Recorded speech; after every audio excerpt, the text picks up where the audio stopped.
సబ్జా సీడ్స్‌ని అసలు ఎలా వాడాలో తెలియకపోతే మాత్రం నిజంగా చాలా ప్రమాదమే. తెలుసుకొని వాడితే మాత్రం దానిలో చాలా హెల్త్ బెనిఫిట్స్ అయితే ఉన్నాయి. సబ్జా సీడ్స్‌ని ముందు రోజు రాత్రి నానబెట్టుకొని తీసుకుంటేనే అందులో ఉండే పోషకాలన్నీ కూడా మన శరీరానికి పూర్తిగా అందుతాయి. ఇందులో ఫైబర్, ఒమేగా 3 ఫ్యాటీ యాసిడ్స్, ఇంకా కాల్షియం, మెగ్నీషియం, ప్రాస్పరస్ ఇవన్నీ కూడా ఉన్నాయన్నమాట.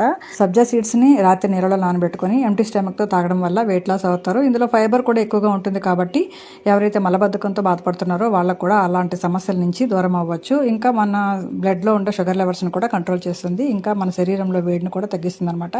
సబ్జా సీడ్స్‌ని ఎలా వాడాలో, వాడితే ఎన్ని హెల్త్ బెనిఫిట్స్ ఉన్నాయో తెలుసుకున్నారు కదా. కానీ ఎలా వాడకూడదో ఇప్పుడు తెలుసుకోండి. ఫారెన్లో ఒక ఆవిడ సబ్జా సీడ్స్‌ని నార్మల్ వాటర్లో కలుపుకొని అప్పటికప్పటికే తాగేసిందనమాట. అలా తాగడం వల్ల ఆవిడికి సబ్జా సీడ్స్ అన్నీ కూడా గొంతులో అతుక్కుపోయాయి. దీనివల్ల ఆవిడికి బ్రీతింగ్ ఇష్యూస్ వచ్చేసాయి. చాలా ప్రమాదం అయిపోయిందనమాట. హాస్పిటల్లో అడ్మిట్ చేశారు. చాలా సీరియస్ కండిషన్లో ఉందన్నమాట. కాబట్టి వీటిని ఎలా పడితే అలా వాడకూడదు. కనీసం 20 మినిట్స్ అయినా నీళ్ళలో నానబెట్టుకుని తాగాలి. చిన్నపిల్లలకి వీటిని దూరంగా ఉంచండి. తెలియకుండా అలా నోట్లో వేసుకుంటే చాలా ప్రమాదం అనమాట. సమ్మర్లో ఎక్కువగా వీటిని యూజ్ చేస్తూ ఉంటారు. కాబట్టి మీ ఫ్రెండ్స్కి, మీ ఫ్యామిలీ మెంబర్స్కి అందరికీ షేర్ చేయండి. యూజ్ అవుతుంది. ఎలా వాడాలో ఎలా వాడకూడదో తెలుసుకుంటారు. అలాగే వర్క్ లైక్ చేసి మన ఛానల్ని సబ్స్క్రైబ్ చేసుకోండి.